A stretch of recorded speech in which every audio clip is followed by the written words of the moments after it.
I feel let down by this episode on so many levels.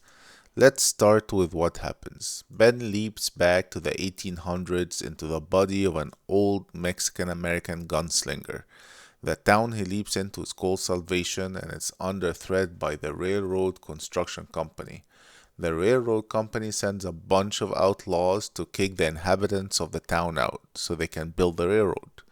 Ben, a pacifist, refuses to kill the bad guys but opts for capturing them and turning them in for a reward. His plan works. But wait a minute, just a few seconds before he leaps, he meets another leaper. Now, I'm not a history buff, so I can't speak to the accuracy of the portrayal of this town. However, the writing in this episode was heavily preachy and I did not like it one bit.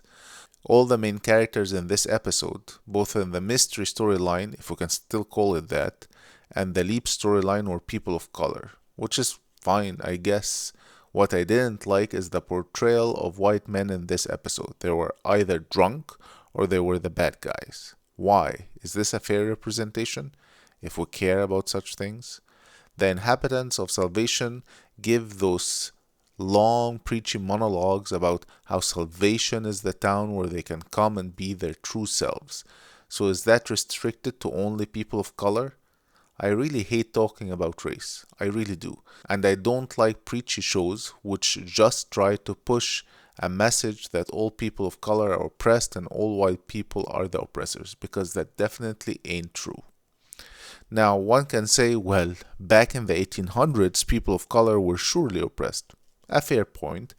But if you want to portray that, then at least portray it in a compelling manner instead of just having cardboard characters going around spewing monologues of how they left their towns to come to Salvation and build themselves. Who cares? I didn't for sure. None of these characters really mattered to me. I started liking the deputy who decided to stay behind, but mainly because the actor infused the character with some charisma, but he didn't have much to play with.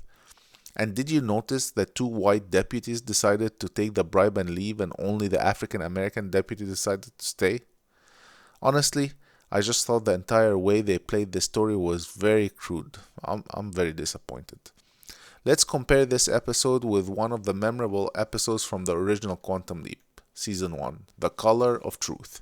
Sam leaps into an older black man. He's confused, as he usually is after a leap, and decides to sit at the diner and order something to drink. Unlucky for him, it's a white-only diner. His actions brings on the ire of a couple of young men who are in essence racist. The story unfolds as we see how Sam tries to change the opinion of the older woman he works for about colored folk. The characters in that episode had depth. You could see how some people were good but were victims of that time period's thinking. They were part of their times. They had quirks and language of the time period as far as I could tell. And the writing was smart. It was not preachy. The episode didn't preach at you and tell you how we should treat everyone equally. It actually took the time to show us how hard the life of an older black man was in the South, the consequences of the injustice of it all, and how change can come about when someone gets out of their comfort zone and stands up against that injustice, even in something as small as letting a black man sit and eat in a white-only diner as an equal. In this current incarnation of Quantum Leap, all semblance of good script writing goes out the window. No effort is put into developing any of the characters beyond their meaningless, overly dramatized dialogue. I'm sorry to say, but I didn't really feel for any of these characters. The episode goes out of its way to introduce the black woman who owns the diner, the black ironsmith, the Mexican 15-year-old who supposedly loves this town, the black deputy, the Chinese boy chemist and his father who wants to be a chef, and the white drunk man who's a useful idiot in the story. And all these characters, except of course the drunk white man, give speeches about how Salvation is the town which allowed them to be their true self. Very ineffective storytelling. Why the hell would you have so many characters which have practically identical roles in the script? They are all there to tell the audience that Salvation is the town where they can be themselves, basically implying how society rejected them and they came to this town which was built by minorities for minorities. Bad writing, just horrible writing. Instead of having so many characters, have one or two you focus on. Spend some time showing the injustice they suffered. Show how they struggled to build themselves in salvation. Make us care for their plight.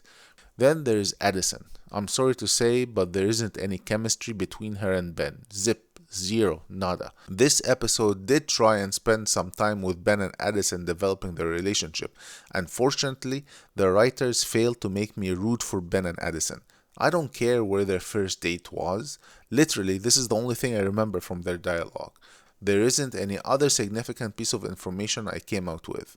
I didn't feel for them one bit. It's part bad writing, part lack of chemistry between the actors. I'm starting to think the whole girlfriend hologram thing just ain't working. I would have much rather had Janice Calavici be the hologram. And then there's the mystery storyline, which now devolved to something that's not the mystery anymore. It was an entirely useless B storyline about a congresswoman who came to investigate the program. Why? Don't know. What's the purpose of that B storyline? Don't know. How does it serve the overall arc? Don't know. Basically a waste of time. In the original show, when they introduced the budget hearing episode, they at least tied it with the leap. When Sam helps the woman he leapt back to help, she becomes the judge who decides to continue funding the Quantum Leap project. At least they attempted to tie it in some sensible manner. Not here. Just a rogue B storyline which did what? Gave the other actors something to do? Then there was the other leaper. It was thrown in like an afterthought. We see one close-up of the character of the leaper, but he has no dialogue until the very end. Why? Why? Oh why? What a waste of an opportunity. Instead of introducing the evil leaper in a dramatic way, we have this corny scene at the very end of the episode, and we never see where Ben leapt. Fair to say, I found this episode lacking, and I hope it's just a dip and the writing will become better and smarter in the later episode. Anywho, that's it from me. Over and out.